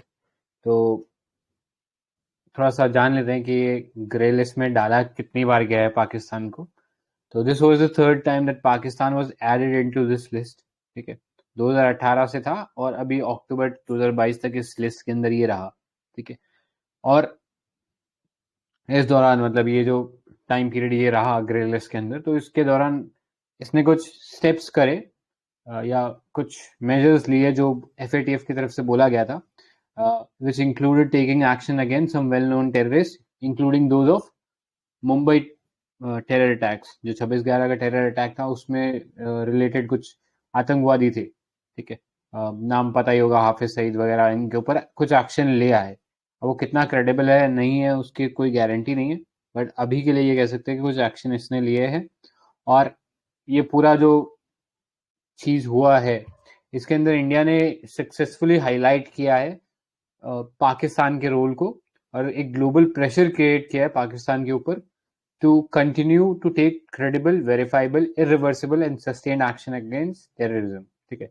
तो ये इंडिया के लिए भी एक डिप्लोमेटिक विन कह सकते हैं कि India was able to ensure global pressure, ठीक है। तो अभी के लिए तो ये एक अचीवमेंट है। अब आते हैं एफएटीएफ क्या है। तो एफएटीएफ एक इंटरनेशनल ऑर्गेनाइजेशन है जो फाइट करती है या एक वॉचडॉग की तरह काम करती है अगेंस्ट मनी लॉन्ड्रिंग, ठीक है। मतलब इनिशियली इसका जो मैंडेट था ये धीरे धीरे बढ़ा है। शुरू में it started with money laundering, then terror financing भी इसके अंदर इंक्लूड हो गया, और अभी वेरी रिसेंटली इसमें प्रोलिफरेशन फाइनेंसिंग का भी जो एस्पेक्ट है वो एड ऑन हो गया। वो क्या है वो थोड़ा आगे देखेंगे। अभी के लिए ये जान लो एक इंटर गवर्नमेंटल ऑर्गेनाइजेशन बॉडी है जो इंटरनेशनल स्टैंडर्ड सेट करता है to prevent these illegal activities. Establish हुआ था 1989 में बाय G7 जो समिट था उसके थ्रू ये एस्टैब्लिश किया गया था। शुरू में जैसे बताया कि मैंडेट जो था 1989 में मनी लॉन्ड्रिंग पे था, 2001 के अंदर टेरर फाइनेंसिंग भी जुड़ गया और अभी रिसेंटली प्रोलिफरेशन वाला पार्ट इसके अंदर जुड़ गया। मेंबरशिप की बात करें तो करंटली 37 मेंबर्स स्टेट है इसके अंदर, प्लस 2 रीजनल ऑर्गेनाइजेशन है। उसमें कौन कौन है? एक तो GCC, that is gulf cooperation council and European commission. India इसका मेंबर है फ्रॉम 2010 ऑनवर्ड्स, ठीक है। और इसके की एरियाज ऑफ फोकस देख लो कि इंश्योर करता है जितने भी कंट्रीज हैं उनके जो क्रिमिनल जस्टिस और जो रेगुलेटरी सिस्टम है उसके अंदर इफेक्टिव मेजर्स इंप्लीमेंट करवाए जाएं regarding money laundering, terror financing etcetera. Preventive measures क्या ले सकते हैं इसके अगेंस्ट, ट्रांसपेरेंसी कैसे इंश्योर कर सकते हैं इन मेजर्स पे, arrangement to cooperate with other countries and lastly establishment of competent authority. तो ये कुछ की एरियाज रहते हैं इसके रिकमेंडेशन के। तो किसी भी कंट्री को अगर FATF की ग्रे लिस्ट में डाला जाता है तो ये कुछ रिकमेंडेशन ब्रॉडली रहते हैं जिन पे उन्हें काम करना होता है। सो अभी ये जो प्रोलिफरेशन वाला जो बात किया, फाइनेंसिंग ऑफ प्रोलिफरेशन PF, ये बेसिकली डील करता है with transfer, export of nuclear, chemical and biological, ठीक है। तो ये तीनों category of weapon of mass destruction जो कह सकते हैं हम लोग, सभी को इंक्लूड किया गया है। प्लस ना सिर्फ weapons but also there delivery vehicle. जैसे अगर हम बात करें अगर किसी मिसाइल की फाइनेंसिंग कोई कर रहा है जो जिसकी कैपेबिलिटी है न्यूक्लियर वॉरहेड को कैरी करना, तो वो भी इसके अंदर एड ऑन हो जाएगा, ठीक है। तो करंटली कुछ 41 रिकमेंडेशन होती है मनी लॉन्ड्रिंग से लेके, और टेरर फाइनेंसिंग को रोकने के लिए कुछ 9 स्पेशल रिकमेंडेशन है, ठीक है। तो इतना डिटेल में जाने की जरूरत नहीं है, बस ये पता होना चाहिए रिकमेंडेशन किस किस चीजों के रिगार्डिंग ये देता है या कौन कौन सी चीजों को मॉनिटर करता है। अब FATF के अंदर कुछ रीजनल बॉडीज भी रहती हैं, ठीक है। जैसे एशिया पैसिफिक ग्रुप है जिसके अंदर इंडिया आता है, ठीक है। तो ये ऑर्गेनाइजेशन जो है ये रीजनल लेवल पे काम करती है। अब इसके अंदर FATF के अंदर 2 लिस्ट होती है जो हमें पता होना चाहिए, पहला है ग्रे लिस्ट और दूसरा है ब्लैक लिस्ट, ठीक है। तो ग्रे लिस्ट अगर इसका ऑफिशियल नेम देखें, मतलब ग्रे लिस्ट तो एक हमने एक कॉमन टर्म बना दिया, it's not actually in the terminology of FATF। वो जो ग्रे लिस्ट का जो प्रोविजन है उसको बोलते हैं ज्यूरिडिक्शन अंडर इंक्रीजिंग मॉनिटरिंग। और फिर इनके पास एक और लिस्ट रहती है जिसको कहते हैं ब्लैक लिस्ट, या जिसका ऑफिशियल नेम है high risk jurisdiction subject to calling for action. मतलब इस पे ज्यादा अब एक्शन लेने की जरूरत है, ठीक है। तो बेसिकली कुछ कुछ डेफिशिएंसीज होती है, ग्रे में थोड़ी कम डेफिशिएंसी देखने को मिलती है against money laundering, terror financing, और ब्लैक लिस्ट में थोड़ी ज्यादा डेफिशिएंसी देखने को मिलती है उनके जो नेशनल लॉज है उसके अंदर। तब उनको कैटेगराइज किया जाता है under grey list and black list, ठीक है। और अगर हम बात करें उसका इम्प्लीकेशन क्या होता है अगर कोई कंट्री ग्रे लिस्ट में आ जाती है, तो पहला, formally commit to develop action plans to address strategic deficiency in their regime. और उनको ये बताया जाता है कि आप ये जो रिकमेंडेशन है उनको फॉलो कर लो, अदरवाइज आपको डाल दिया जाएगा इन द ब्लैक लिस्ट, ठीक है। ब्लैक लिस्ट के अंदर सीरियस कंसिक्वेंसेस हो सकते हैं कि आपकी जो फाइनेंसिंग है उसको रोक सकते हैं, तो ये पता होना चाहिए, ठीक है। नेक्स्ट, अब ये जो रिकमेंडेशन है इसकी, उसके अंदर मेंबर कंट्रीज को एक एनुअल सेल्फ असेसमेंट क्वेश्चनर जो है वो भर कर देना पड़ता है कि उन्होंने क्या क्या प्रोग्रेस लिया। और सेकेंडली एक on site mutual evaluation report examination होता है जिसके थ्रू क्या जो भी स्टेप लिए होते हैं उस ज्यूरिडिक कंट्री ने उसको असेस किया जाता है, ठीक है। तो ये मल्टी प्रोंग्ड या 2 प्रोंग्ड एक स्ट्रैटेजी है जो यूज करता है, तो ये अपने को पता होना चाहिए। अब आते हैं मेन चीज पे कि शॉर्टकमिंग क्या है FATF की, ठीक है। मेन्स के पर्सपेक्टिव से इस टाइप की जो डिटेल्स है हमारे लिए इंपॉर्टेंट है, ठीक है। पहला है वीकनेस इन लिस्टिंग रिजीम। तो अगर हम बात करें सिवियरिटी ऑफ कॉन्सिक्वेंसेस की, तो ग्रे लिस्ट से ब्लैक लिस्ट में हम देखते हैं कि जो कॉन्सिक्वेंसेस होते हैं या जो प्यूनिटिव एक्शन लिए जा सकते हैं वो बहुत ज्यादा ड्रास्टिक हो जाते हैं, ठीक है। यानी ब्लैक लिस्ट में क्वांटम जंप देखने को मिलता है, वो ग्रे लिस्ट, यानी थोड़ा ग्रे लिस्ट उस मामले में लीनियंट है और बहुत ही सिंपल कैटेगराइजेशन है, जो अपने आप में बहुत सारी प्रॉब्लम क्रिएट करता है, because it creates a one size fit all approach. ठीक है, बट अगर हम टेरर फाइनेंसिंग या मनी लॉन्ड्रिंग को देखें तो इसमें बहुत सारे एस्पेक्ट इंक्लूड हो सकते हैं। ये एक फ्लेक्सिबल अप्रोच नहीं देखने को मिलती है एफएटीएफ में। ये जो दो कैटेगरीज हैं इसको और बढ़ाने की जरूरत है। Next, lack of effectiveness. तो इस पॉइंट को आप इसी चीज से समझ सकते हो कि पाकिस्तान इस लिस्ट में तीसरी बार आया है। ठीक है, तो हम कह सकते हैं कहीं ना कहीं वो ऐसे स्टेप लेता था या ऐसे कंक्रीट स्टेप नहीं लेता था, और ऊपर से सुपरफिशियल स्टेप्स लेके वो लिस्ट में से बार बार बाहर आ जाता है। कहीं ना कहीं इफेक्टिवनेस का जो एस्पेक्ट है उसको एड्रेस करने की जरूरत है।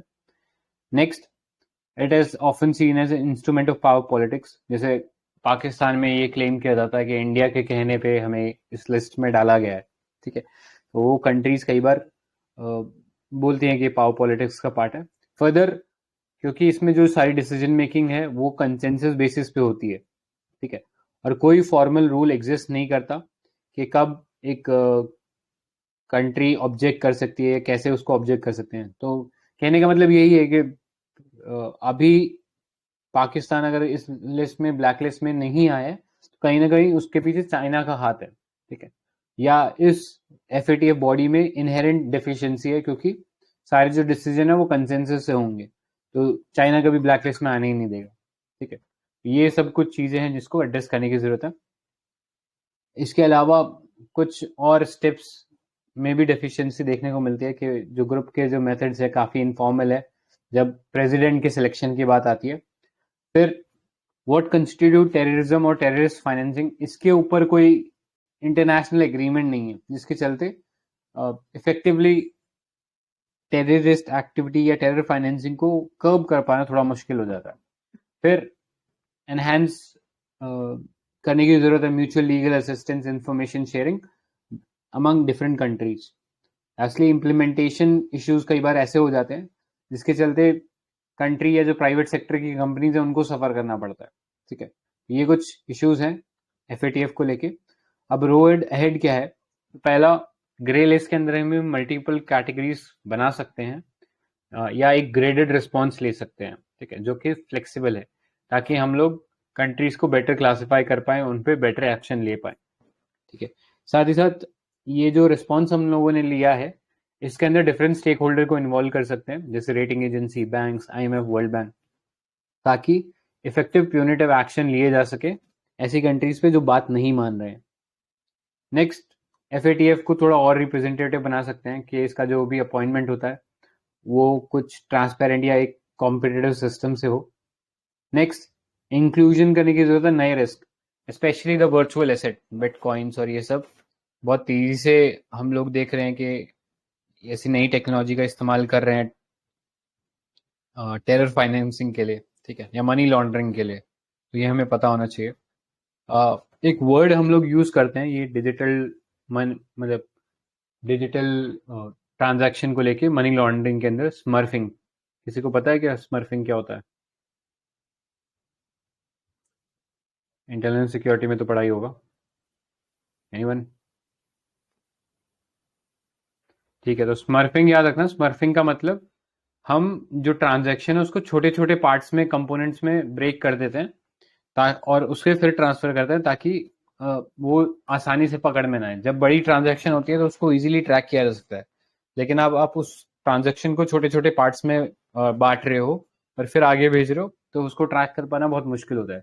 इसी प्रोसेस को स्मर्फिंग बोला जाता है। ठीक है, फिर एफएटीएफ और भी कई एजेंसी से टेक्निकल अलायंस कर सकता है या और कंट्रीज को टेक्निकल असिस्टेंस प्रोवाइड कर सकता है, ताकि वो अपने लोकल या जो डोमेस्टिक जुरिडिक्शन है उसके अंडर इफेक्टिव मेजर्स ले सके अगेंस्ट मनी लॉन्ड्रिंग। तो कोई बता सकता है इंडिया में मनी लॉन्ड्रिंग के अगेंस्ट कोई एक्ट है क्या हमारे पास? पीएमएलए। Correct, PMLA. और कौन इसके अंदर एम्पावर्ड एक्शन लेने के लिए?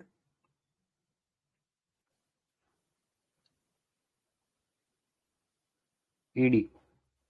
ठीक है, तो ये था विद रिगार्ड्स टू एफएटीएफ। अभी तक जो पढ़ा उसमें किसी को कुछ पूछना है तो पूछ सकते हो। ये यूरोपियन यूरेशियन ग्रुप जो है ऑन मनी लॉन्ड्रिंग में इंडिया इज अ पार्ट और नॉट? ये रीजनल ऑर्गेनाइजेशन है। आई एम नॉट श्योर कि वो यूरेशियन का पार्ट है, but definitely India Asia Pacific वो वाला जो ग्रुपिंग है उसमें इंडिया पार्ट है। हाँ, उसमें तो है ही, और यूरेशिया वाले में भी है। अच्छा, कूल। ठीक है, तो फिर आगे चलते हैं। ये देख लेना, यूरेशिया वाले में भी इंडिया पार्ट है। नेक्स्ट चलते हैं। International Criminal Police Organisation also known as Interpol, कहाँ है इसका हेडक्वार्टर, कोई बता सकता है? फ्रांस में भी। हाँ। फ्रांस। हाँ, फ्रांस में लेऑन है, उधर है।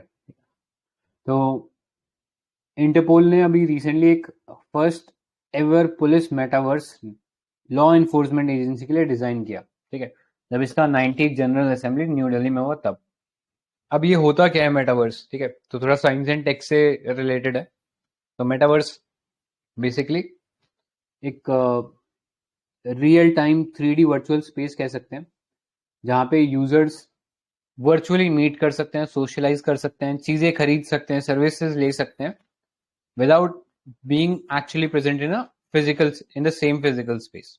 ठीक है, तो एक तरीके से जैसे मूवीज में देखा होगा कई बार आपने कि जैसे मैट्रिक्स है, कि वो प्लग करता है अपने ब्रेन को एक कंप्यूटर से, और फिर वो एक दूसरी दुनिया में जाके बातचीत कर सकता है लोगों से। तो वही सेम कॉन्सेप्ट है मेटावर्स का भी।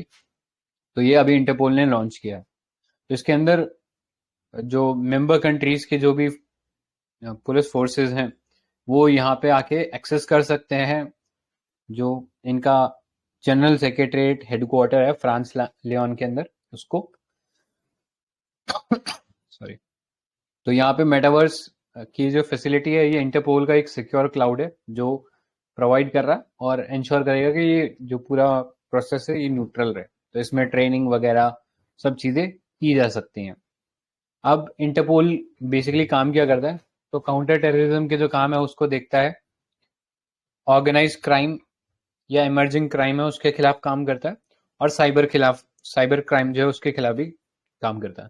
ठीक है, सो इंटरपोल एक इंटर गवर्नमेंटल ऑर्गेनाइजेशन है कंप्राइजिंग ऑफ 195 कंट्रीज, जहां पे उनकी जो पुलिस फोर्सेज है एक दूसरे से बेटर कोऑर्डिनेट कर सकती हैं, शेयर कर सकती हैं, एक्सेस कर सकती हैं data on crimes, criminal, and offer a range of technical and operational support. ठीक है, कि क्राइम या क्रिमिनल से रिलेटेड डेटा जो है उसको शेयर कर सकते हैं। Next, general day to day जो एक्टिविटीज रहती हैं सेक्रेटरीट की, उसको कोऑर्डिनेट करता है।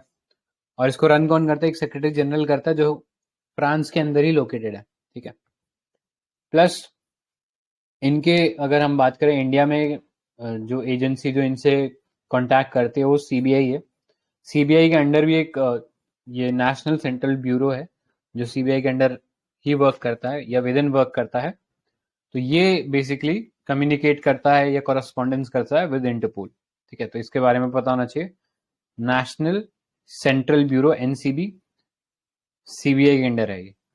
ठीक है, तो इनफैक्ट इंटरपोल का यही कहना है कि सब कंट्रीज को एक नेशनल सेंट्रल ब्यूरो बनाना चाहिए, उसी के थ्रू इंटरपोल उनसे कोऑर्डिनेट करेगा। ठीक है, अब ये एनसीबी जो है हमारे इंडिया के अंदर मिनिस्ट्री ऑफ होम अफेयर्स के अंदर वर्क करता है। ठीक है, अब इश्यूज क्या है इंटरपोल के साथ वो देख लेते हैं। तो सबसे बड़ा इशू एक्स्ट्राडिशन का रहता है। ठीक है, एक्स्ट्राडिशन मतलब कि कोई ऐसा क्रिमिनल है जो इंडिया से बाहर चला गया या किसी जिस कंट्री में उसे क्रिमिनल डिक्लेयर किया गया उससे बाहर चला गया, तो उसे वापस देश के अंदर लाना है। ठीक है, तब हम कहते हैं कि उसके लिए एक एक्स्ट्राडिशन रिक्वेस्ट प्लेस करनी पड़ती है कि उस सर्टेन क्रिमिनल को इंडिया के अंदर या उस कंट्री के अंदर वापस भेजा जाए। इसको एक्स्ट्राडिशन बोलते हैं। और करंटली इंटरपोल के पास इसके ऊपर कोई पावर नहीं है। ठीक है, वो मेंबर स्टेट को इन्फ्लुएंस नहीं कर सकता कि वो किसी क्रिमिनल को एक्स्ट्राट्रेडेट या एक्स्ट्राट्रेडिशन करे उसका। ठीक है, तो ये एक मेजर इशू रहता है। एंड कई बार कंट्रीज के बीच में या जो क्रिमिनल है उसको प्रॉपरली ट्रैक करने में दिक्कत होती है। ठीक है, तो अभी करंटली एक्स्ट्राडिशन अगर होता है तो वो कैसे होता है? तो वो म्यूचुअल बायलेटरल एग्रीमेंट्स होते हैं जैसे अगर इंडिया ने बांग्लादेश के साथ एक्स्ट्राडिशन का कोई एग्रीमेंट साइन कर रखा है, तभी हम लोग वहां से किसी क्रिमिनल को इंडिया में ला सकते हैं। ठीक है। तो जैसा अगर हम बात करें कुछ एग्जाम्पल, डेविड हेडली की हमने कई बार सुना होगा, 26/11 में माना जाता है कि he was one of the mastermind. तो उसको हम कर रहे हैं कोशिश कि हम यूएस से इंडिया में लेके आए, लेकिन अभी नहीं ला पा रहे हैं। ठीक है। तो ये कुछ ऐसे एग्जाम्पल आपको पता होना चाहिए। Next, politically motivated arrest. तो यूएनएचआरसी ने बोला है कि इंटरपोल के पास बहुत सारी रिक्वेस्ट, या कई बार इंटरपोल पॉलिटिकली मोटिवेटेड रिक्वेस्ट पे काम कर रहा होता है। ठीक है। तो एग्जाम्पल कुछ रिफ्यूजीज है जिनको गिरफ्तार कर लिया था, तो यूएनएचआरसी ने बोला था कि ये पॉलिटिकली मोटिवेटेड था। इनफैक्ट बहुत रिसेंटली इंडिया का एक रिक्वेस्ट रेड कॉर्नर नोटिस का टर्न डाउन कर दिया गया था। रेड कॉर्नर नोटिस क्या है ये अभी आगे देखेंगे, लेकिन वो जो रिक्वेस्ट था वो किसी सिख सेपरेटिस्ट को पकड़ने के लिए था, but it was turn down by Interpol. शायद I am not very sure कि रीजन क्या था, बट शायद यही बोला गया था कि पॉलिटिकली मोटिवेटेड है ऐसा कुछ। एक बार उसको चेकआउट कर लेना। तो it was turn down by Interpol. ठीक है। नेक्स्ट, इंटरपोल का कॉन्स्टिट्यूशन। तो इसके अंदर आर्टिकल 2 जो है इंटरपोल का, that says the member state are not in any way obligated to comply with the demand of general secretary। यानी अगर इंटरपोल कोई ऐसी डिमांड रखता है तो उससे कंप्लाई करने के लिए वो जो नेशनल या कोई भी कंट्री है वो बाध्य नहीं है। तो इसके चलते इंटरपोल को फंक्शनिंग में बहुत ज्यादा हिंड्रेंस आता है। ठीक है। नेक्स्ट, सॉवरेनिटी का इश्यू है। तो मेंबर स्टेट अपने हिसाब से काम कर सकते हैं अपने डोमेस्टिक लॉ के हिसाब से। तो अगेन इशू क्रिएट करता है इंटरपोल की फंक्शनिंग में। फिर करप्शन के इशू सामने आए हैं। पर्टिकुलर डिटेल तो बताने की जरूरत नहीं है, बट ये याद रखना कि इंटरनल फंक्शनिंग में, वर्किंग के अंदर, गवर्नेंस में करप्शन देखने को मिला है। नेक्स्ट, वे फॉरवर्ड क्या है। तो इसको थोड़ा सा एम्पावर करने की जरूरत है। या अभी जैसे एक तरह से टूथलेस टाइगर है, मतलब इसके पास ज्यादा कोई प्यूनिटिव एक्शन लेने की कोई क्षमता नहीं है अगर कोई मेंबर कंट्रीज की बात नहीं मानती है। तो अगर इसको इफेक्टिव बनाना है तो सबसे पहले इसको एक पावर देनी पड़ेगी जिसके थ्रू ये ऐसे मेंबर स्टेट जो ओबे नहीं कर रहे हैं इनका डिसीजन, उसके खिलाफ एक्शन ले सकते हैं। नेक्स्ट, अमेंड कर दो इसका कॉन्स्टिट्यूशन जिसके थ्रू इंटरपोल और एम्पावर हो जाए।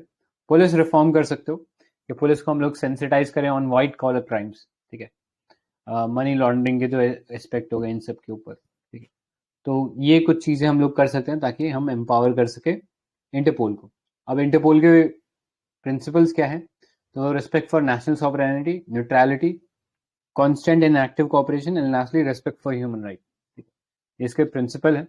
अब इसके अंदर एक बहुत इंपॉर्टेंट पार्ट आता है ये नोटिस का। कई बार यूपीएससी की प्रीलिम्स की टेस्ट सीरीज में पूछ लिया जाता है ये सवाल, एंड आप उम्मीद भी कर सकते हो ऐसा सवाल पूछा जाएगा, बिकॉज हर साल 3-4 बार तो आप पढ़ते ही हो ये रेडपोल इंटरपोल के ये ऐसे नोटिस आए हैं। तो फर्स्ट इज रेड नोटिस, जो सबसे कह सकते हैं कि इसमें सबसे इम्पोर्टेंट है या सबसे पावरफुल कह सकते हैं जिसको नोटिस है। तो इसके थ्रू एक किसी क्रिमिनल को जो कि वांटेड है उसको एक्स्ट्राडिशन किया जाता है या गिरफ्तार करके रखा जा सकता है। ठीक है। उस कंट्री के जुरिडिक्शन में ही। Next, yellow notice. तो अगर कोई मिसिंग पर्सन होता है उसके लिए इशू किया जाता है।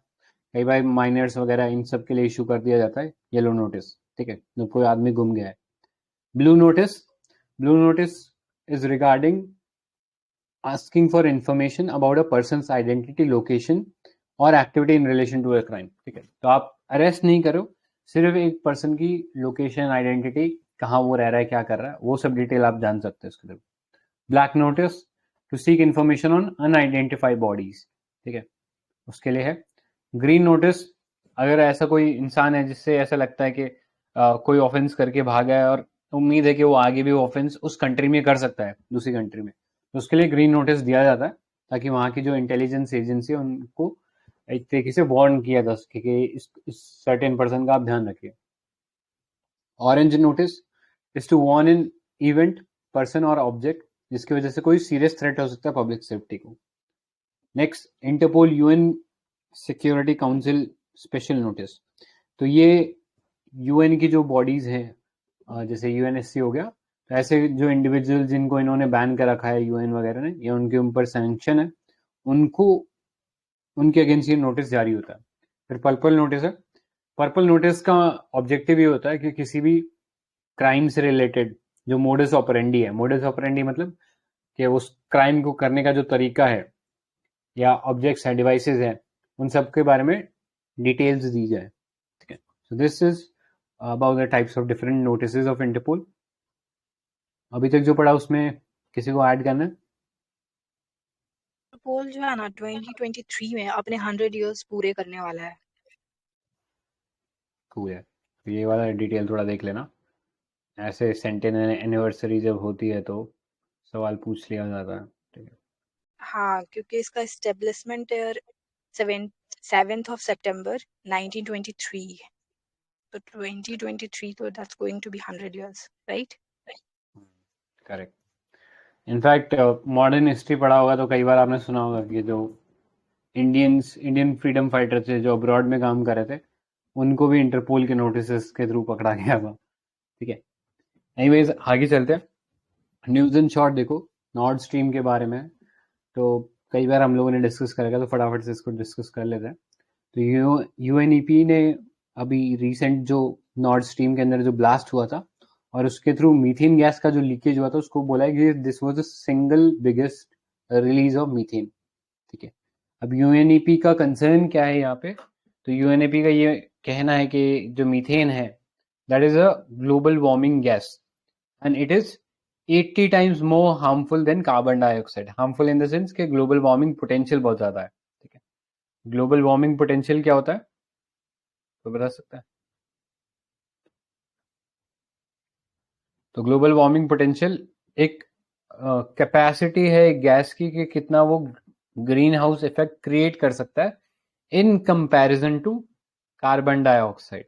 ठीक है, उतनी ही यूनिट में कार्बन डाइऑक्साइड और उतनी ही यूनिट में कोई और गैस कितना ग्लोबल वार्मिंग पोटेंशियल रखती है in comparison to carbon dioxide, उसको हम ग्लोबल वार्मिंग पोटेंशियल बोलते हैं। तो मीथेन का वो ऑलमोस्ट 80 टाइम्स है। ठीक है, अब ये नॉर्थ स्ट्रीम जो है आईआर के पर्सपेक्टिव से इंपॉर्टेंट क्यों है? तो देखो अभी यूक्रेन का जो क्राइसिस पड़ रहा है, इसका भी एक डायरेक्ट इम्प्लीकेशन यहाँ पे पड़ता है। तो बेसिकली रशिया रॉ मटेरियल के अंदर काफी रच है। रॉ मटेरियल जैसे कि ये नेचुरल गैस हो गई, तो ये नेचुरल गैस जो थी वो सप्लाई कर रहा था to Germany via this underground under sea pipeline called North Stream. ठीक है, पहले नॉर्थ स्ट्रीम 1 थी जो रशिया से जर्मनी जा रही थी, फिर इन्होंने एक और नई अंडरग्राउंड पाइपलाइन बनाई जिसके थ्रू ये ज्यादा क्वांटिटी में मीथेन गैस या नेचुरल गैस सप्लाई कर रहे थे टू जर्मनी, और जर्मनी से फिर आगे ये और यूरोपियन कंट्रीज में भी डिस्ट्रीब्यूट हो रही थी। ठीक है, सो अभी जब यूक्रेन क्राइसिस चालू हुआ तब कहीं ना कहीं इस पाइपलाइन को भी सैबोटाज करने की कोशिश की गई थी, यानी इसको भी नष्ट करने की कोशिश की गई थी, और उसमें ये इस लार्ज अमाउंट में मीथेन गैस का लीकेज हुआ। ठीक है, अब ये जो नॉर्थ स्ट्रीम है इसके सिग्निफिकेंस क्या है? तो पहला इकोनॉमिकल और एनवायरमेंट फ्रेंडली है, बिकॉज अब जो गैस है उसको ट्रांसपोर्टेशन करने के लिए कोई और फ्यूल की जरूरत नहीं है। जैसे अगर जनरली हम गैस ट्रांसपोर्ट करते हैं तो या तो वो शिप से आएगा या वो किसी ट्रक कंटेनर के थ्रू आएगा, तो वो कुछ भी इन्वॉल्व नहीं है। ठीक है, तो एनवायरमेंट फ्रेंडली हो गया उस सेंस में, इकोनॉमिकल हो गया क्योंकि सबसे शॉर्टेस्ट रूट है ये। ठीक है, और जो यूरोप है उसको सस्ते में गैस मिल रही थी। ठीक है, तो बहुत सारे एडवांटेजेस थे। नेक्स्ट, स्टेबिलिटी ऑफर करा इस रीजन में, बिकॉज चाइना के रशिया के ऊपर जो डिपेंडेंस है वो यूरोपियन यूनियन का इंक्रीज हो गया। ठीक है, जिसके चलते रिलेशनशिप जो है इन दोनों रीजन के बीच में काफी बढ़ गए थे। लेकिन वही रीजन जो है उसको वही स्टेबिलिटी का अभी गलत तरीके से इस्तेमाल किया है, कह सकते हैं जर्मनी ने, बिकॉज इससे जो गैस पे डिपेंडेंट थी यूरोपियन इकोनॉमी उसको कहीं ना कहीं कट कर दिया है रशिया ने खुद ही। प्लस अभी ये जो ब्लास्ट किया गया है इस नॉर्थ स्ट्रीम के अंदर, तो वो भी एक रीजन है कि क्यों जो यूरोपियन यूनियन है उसके अंदर इन्फ्लेशन रेट बढ़ गए, क्योंकि जो इनकमिंग गैस है वो कम हो गई है, तो ऑटोमेटिकली प्रोडक्शन घट गया है। तो this has led to supply मतलब डिमांड साइड इन्फ्लेशन, डिमांड एकदम बढ़ गई है और सप्लाई बिल्कुल है नहीं। ठीक है, या सप्लाई साइड इन्फ्लेशन बोल सकते हैं क्योंकि सप्लाई नहीं आ रही है properly. So this was with regards to North Stream. इसमें किसी को कुछ ऐड करना है? कूल है। तो हम लोग का आईआर का पार्ट कंप्लीट हो गया, तो अभी सेशन को यहीं स्टॉप करते हैं।